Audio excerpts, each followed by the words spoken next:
Let's talk about model view controller in Express. Good news is that Express is exceedingly easy and straightforward. It's actually a basis for other more complicated frameworks, but we're just going to use the base Express module, which you can npm install, as you see there. And that npm install we'll install that locally, and then you can require it to bring it into your application.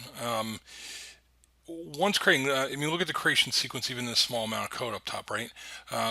We require it, then we invoke the constructor, we bind it to a variable named app, and then we call listen on it right away to start listening. That's a little different than our sequence with create server and the low-level HP module. And from there, we just have a very straightforward example to get based on the root URL and what we're going to write out. Convenience API, it's a little bit different. The response.send instead of end, but not a tremendous amount of difference. In this particular example, we didn't customize the headers. We're using default. That shows you that there's a fair amount of convention in Express. However, we can specialize those things, as we'll see in a more complicated example such as this. So this example goes a little bit more. This is your Express send. We require Express. There's also a URL module that's included in this one, this particular example, that helps us parse the URL. App.get, there's that root URL. This is called a route. All right. This remember step 3 of our template process, right? Steps 1, steps 2, you remember, but step 3 got to route to the proper place. As we talked about with MVC last time, we had this notion of a router or a front controller forwarding it to a controller. All right, we don't really have this part in these trivial examples. We're embedding things just directly in the method. We really should decouple that in a bigger and more complicated application. But in this case, we're routing by binding the path to this callback, right? Our difference with this pattern over here is whether or not we'd bind to the path and forward over to a controller to do something else. That's the only thing that makes it a little bit more elaborate in the MVC terms. But basically, Express is going to provide that route functionality with a fair amount of convention, meaning things that we don't have to set if we don't want, and it will do what is typical, all right, convention over configuration, that's called. So it will do that.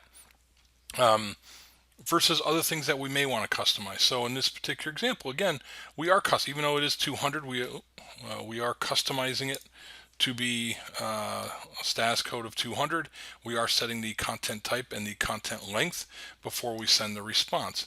In the example down here at the bottom, we're doing again, and we're binding to a different URL, a different path parameter, if you will, and binding it to this callback, which is actually going to set the status to a 400, which is a client bad request. So if we run this over here, and actually I'm already running it. So if I go back to my browser and I do this on localhost, I believe it's 8082, right? The URL gives me that hello from Express. Now if I do /error, all right, I get this is a bad request. Now that looks like plain content. Let's take a look at our developer tools. All right, let me refresh this so the network request shows up. And then I see error, and notice I got the status 400 just like we expected. And of course, what if I don't bind to anything? What if I put in a bunch of junk here, right? Now I get a 404. So there's a default behavior built in here too. The low-level HP module didn't give us that, right? The low-level HP module would say on some other URL, first of all, we would have to get the URL and do the binding of it, if you will. We would have to figure out whether or not it was one of the routes that we responded to. Meanwhile, Express is saying, well, I know if it's not one of the routes that you're giving me, if I don't find it in these different gets, then I know I got a problem. I know it's not something you're looking for. The second thing is notice how this uses a verb get here, right? This get, it's not a getter of a get like a property on an object. This getter is HTTP get. All right, that's why it's called get. And just like you would expect, we have a post and so forth. All right, and then you have other methods like all that respond to either one. So we also don't have to put in things like if request.method equals get, like we had in the low-level HP module, because it's already naming methods that are checking for some of those things behind the scenes. So not only do we have explicit routing that is more understandable in our code, we now have methods named for the verbs. That's the second part of the routing that we wanted to do. All right, so we have already have some things built in, if you will, that are a nice convenience inside of Express.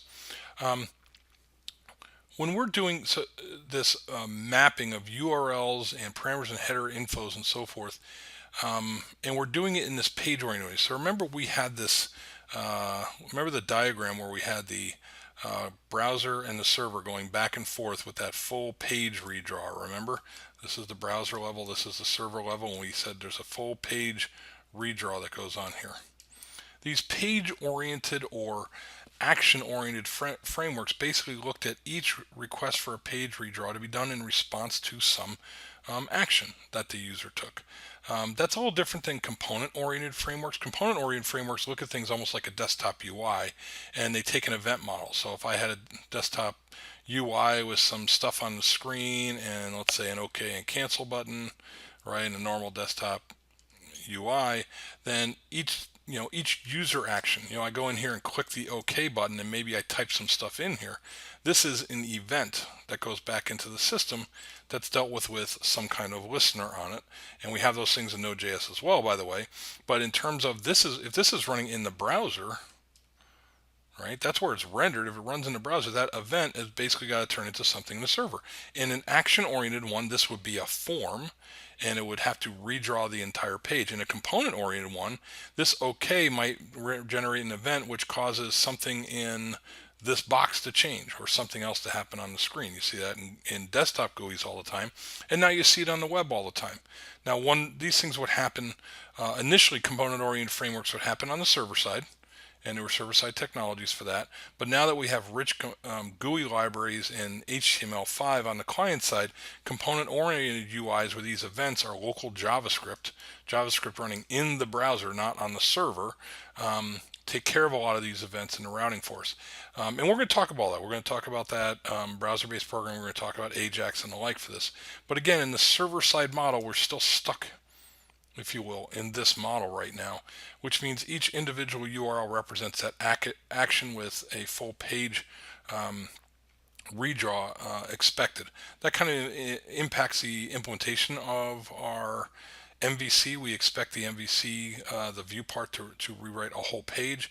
We expect that whatever we're dispatching as an action, meaning through the router, is going to take care of everything we need to do to redraw that entire page. All right. Those actions, again, in Express, these things are called routes. Let me clean up here real quick. The actions that you're going to, now we showed embedded callbacks, and that's again the callback pattern. There are cleaner patterns out there where you separate the controller. So for example, the Mozilla Developer Network tutorial, which I've linked off of Blackboard, has a really nice way to separate out a controller and delegate to those. But from our perspective, this routing part, as simple as it is, as simple as specifying the URL on here, and we'll talk a little bit about patterns, gives us an immediate hook to do whatever the rest of step 3 in our template pattern is. Right? These are obviously trivial functions, just writing one line out to the screen, and I can run this one as well. But the point is that these things are this is the simple routes one.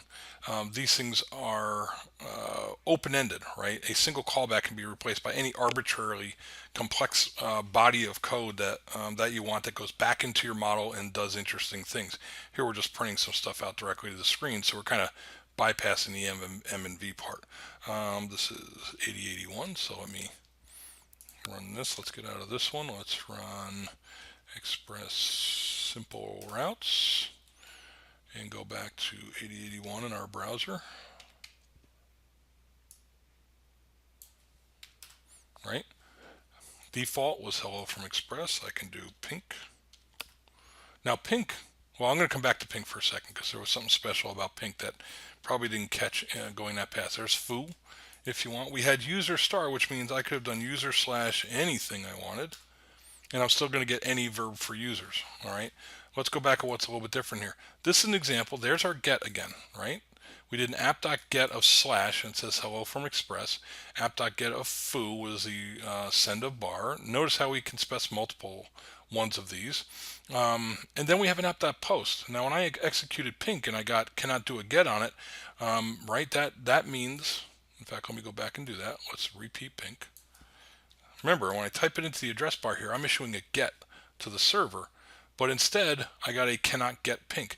Now, one of the things that I don't like about the default behavior express is look down here. Notice that the status that it gets a 404 is trying to get on a route called pink, and it says I can't find pink because I can't find that route. Well, we have that route defined, but we have it defined for a different verb.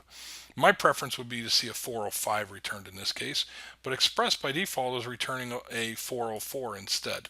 Not sure I particularly like that. In this case, again, we can do user with whatever stuff we want, and it's going to return any verb because this is going to match whether it's a get or a post. Okay, so that's what simple routing does in this case. Okay, now routes can be more complicated and more varied in their parameterizations and in their formats. We can do regular expressions, simple regulars. In fact, the user one is really was a mini regular expression. We can ask for an ID and would actually bind this to a request parameter. So when you look at this app.get here, this one's interesting from the perspective that when I input user slash colon ID, this is taken and automatically bound to a request parameter named of the same name here, right? Again, I didn't have to parse out the URL. I didn't have to or query string or anything else like that and set up that binding myself. That's automatically done by convention by virtue of setting up my route with this little colon syntax here. Okay, and we'll see that again when we do API development.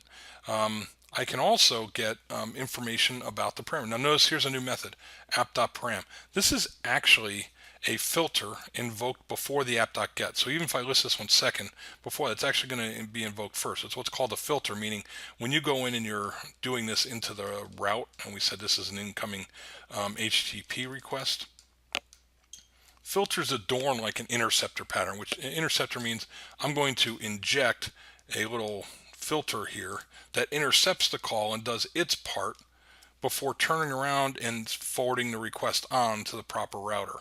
All right, in Express, this is referred to as something called middleware, which is a part of a chain of responsibility pattern. I'm going to be talking about middleware very shortly, and there's all kinds of middleware you can add. This is a very simple middleware where we can intercept based on the parameter binding and do whatever we want. We could modify the request. We could modify the ID value in some case. We could perhaps validate the ID value. Maybe this ID value is supposed to be a unique number for the user. You're supposed to be user 123, and you want to hit the database and verify that user 123 even exists. You can do that in this kind of filter or interceptor, so your main route does not get obfuscated, if you will, confused with all this parameter checking logic inside here. I mean, certainly could have done it in here, but perhaps we didn't want to. Perhaps we wanted to make sure that this thing could focus just on the main happy day case and not all the error checking. As you know, when you have a lot of error checking code, it can take up 80% of your code just doing all the error checking, and sometimes you wonder, well, where's the main happy day use case instead of all this error checking? So this gives you a nice way of kind of factoring that out, if you will. So the Express routes example has this. All right, different examples. So here's an example of a specific URL. We still have our slash, right, get of index. We have a find, all right, where we'll get different values from that off a get. Here's a regular expression example. All right, here is a get of a user ID, and here's that interceptor or filter that we were talking about, so you can indicate what request was received with what user ID. So here's different example. Here's how different syntax is going to match. All right. So this find is expecting that there is different parts to the query string up here. Okay. And notice this one includes a package URL, so you can parse the URL and get the query part back. Notice this calls URL.parse on the URL coming from the request right here, right up here, and therefore once that's parsed, I can get the query string off of that with relative ease just by having a property left on there. Okay, so let's run this and then we'll take a look at what some of those examples look like. So this is the express routes, not simple routes. And we'll go back here. This is listening on port 8080. I'm going to cut and paste this URL, relative URL, into my browser. I'm going to go back to 8080 and do a control V. There's our find, right? Find, and it's parsing the, as you would expect, parsing the query string and getting the right properties out of it. We also had the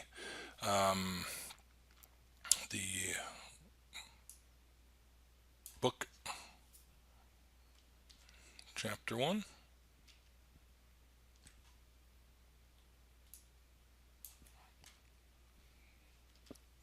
Now notice, by the way, this has a double slash. Watch what's going to happen here.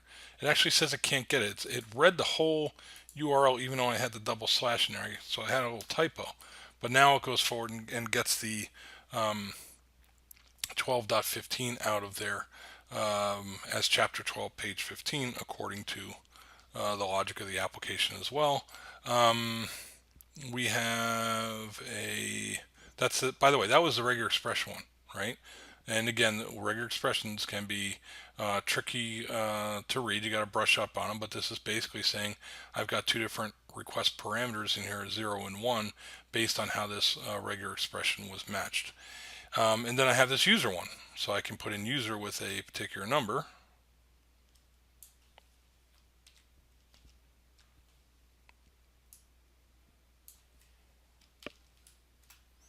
All right, and again, back it comes back with whatever the get. And again, these, we're not showing real behaviors again. This is simply showing how these things bind, right? We bound regular expressions. We bound this colon syntax for binding a parameter off of a URL. We parsed the query string, got information off of that. So these different ways, and this is, we have a bunch of console.logs in here. So these things are printing things out to the screen. Otherwise, they're very simple callback methods, but our code is much more compact. I mean, if you took some, you could easily implement this in the base HTTP module, but think it will probably take about twice as much code, including the 404 error handling and the checking of the request.methods and so forth, and the parsing of the query string or the parsing of the URL, all of which you can do the long way in the HTTP module. But again, in addition to the routing, what frameworks typically provide you is a very simple convenience API for doing things that makes things really nice. So speaking of the convenience API, you could go and simply Google up Express API, and you'll get the 4.x reference. By the way, Express recently came out with Express 5 alpha. We are sticking with Express 4. Express 5 is an alpha. We're going to stick with that. But this Express API, here you go. Different things you can do at the Express level, things you can do with the app when you get it, and different methods that you can call. There's our app.post. There's our param we talked about. There's the listen. There's the two different getters actually, and so forth. Things you can do with a request. So there's a request object that's really a wrapped version, meaning inside it is the HTTP request that you are working with. But then this augments it again with additional convenience features to do interesting things. The same thing with the response. You can similar things there. Another convenience API, doing things like querying cookies a lot easier than doing it the long way and setting cookie with expiry equal to 0, so and so forth with the HTTP module. And then there's a specific built-in middleware around dealing with the router and what kinds of things that are passed around. We're not going to spend too much time with this one, but again, the ability to drill down and get more complex. But in the trivial case, it's as simple as specifying, again, the URL, its format, query string, hard bound to a particular path, regular expression, modified colon syntax for an identifier, simple middleware to intercept and do certain things. We'll talk about middleware more. The use of the proper verb that you want to use, get, we saw in the previous one, post, or it didn't matter, so we used all. And with just that routing and these convenience method, there's an awful lot that you can clean up just doing the long way from the HTTP module. Okay. So I just talked about this. There's a request object that wraps the underlying HTTP request that you got from the low-level object. Same thing with the response. A fair amount of defaults we saw at the very first example, that we didn't even have to set the header to 200 or anything else that we wanted, but we could, so we did in the second example. So we can do all these kinds of things. We can customize, but we can also accept defaults, and again, kind of take the verbosity out of our code from sending all these things. You can do things like deal with JSON. There's something called JSONP. It's a JSON callback that we may talk about at the end of the class. They're sending files and downloading files, so a variety of different things. Those examples I'm not going to go through in this module, but again, all those capabilities are just convenience capabilities, right? Those are things that, again, you don't necessarily need a framework for, but frameworks, since they already know how to wrap, or what's called decorate or augment the low-level API, just makes it a lot easier for you as a developer. As I said, if you go to the main Express website, you'd actually see that Express itself is used for building other frameworks on top of it. So Node.js Express homepage, and if you go to the Web Application Framework homepage, you would see, hey, many popular frameworks are based on Express, and you go in here. Here's a whole bunch of other ones that do additional things on top of them. This thing, in fact, this one that's called Sales is its own MVC framework that's fairly new, but has rapidly become popular. Typically, what is Sales going to do? It's going to further embed and augment the MVC pattern, but also provide a whole bunch of convenience APIs for doing things like dealing with a database, and ORM means object relational mapping. It's going to help you with REST APIs that we'll talk about later. It'll help you with WebSocket integration, something that perhaps we'll also talk about. So it means, a framework's going to sometimes be embedded with other frameworks, and those additional frameworks merely add more features and more augmentation instead of bloating the base Express framework. So Express is both used as its own framework for folks, as well as used as a framework embedded with other framework, and augment the simplicity of Express. This really isn't considered a big API for a framework, and augment that to make even more powerful features and more convenience for developers. So it's kind of interesting. I wouldn't say Express is as dominant. Like a lot of early frameworks in MVC land and web land I've seen in other languages, Express was originally, you see all the books would talk about Express. I don't know if it's actually the most popular still or not, but I get the sense that its popularity has declined some, at least from end developer standpoints, but you still see it embedded in these other frameworks. So Express itself isn't going anywhere. As I said, it's still being evolved from an API perspective. From our perspective, though, again, what framework we learn and talk about isn't as important as how it matches our template pattern, right? How it matches that 1 through 6 up here, and the fact that it makes, what this framework provides in summary is a lot of convenience about dealing with the request, right? Headers and parameters, a simple mechanism for doing routing based on verb/path, right? And the verb can be any of our HTTP verbs. The path can be used in a variety of different ways, from a specific path to a regular expression, and so forth. And then it's going to provide us a bunch of stuff around response, particularly response packaging and response headers. All right, but we still have this thing about how do we decouple content, right? I mean, we still have the content in here. We still have content in here that we're putting out to the screen. So it didn't really help us with step 4, the assemble response payload part. And that's our segue into what we'll talk about next when we talk about the view part of the MVC model.